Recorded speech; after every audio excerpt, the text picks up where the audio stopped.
पिछले 10 दिनों से मैं जेल के बाहर हूँ और मुझे बड़ी सुकून की नींद आ रही है। 6 महीने मैं जेल में रहा। कुछ दिनों तक मुझे आइसोलेशन में रखा।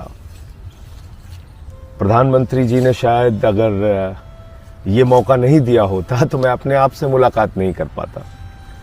मैं उन तमाम महापुरुषों से मुलाकात नहीं कर पाता। मैं उन तमाम क्रांतिकारियों के साथ बातचीत नहीं कर पाता जिनके बारे में मैं सुनता था, कहानियां पढ़ता था।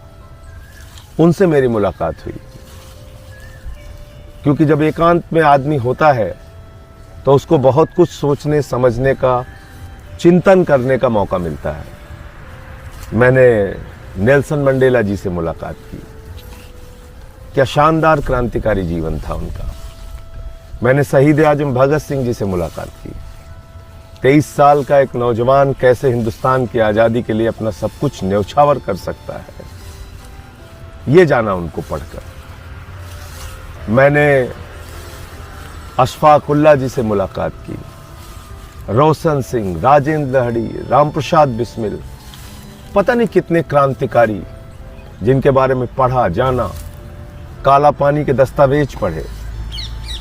और तब ये लगा कि 30 साल से जो समाज सेवा, राजनीति के माध्यम से लोगों की सेवा कर रहा था, शायद मेरा रास्ता सही था। और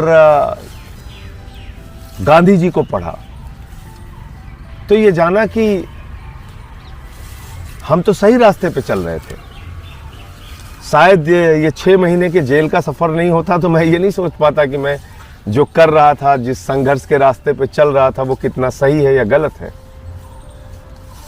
तो मैं तो धन्यवाद देना चाहूंगा प्रधानमंत्री नरेंद्र मोदी जी का कि उन्होंने ये अवसर मुझे दिया अपने आप से बात करने का, अपने रास्ते को और मजबूत बनाने का।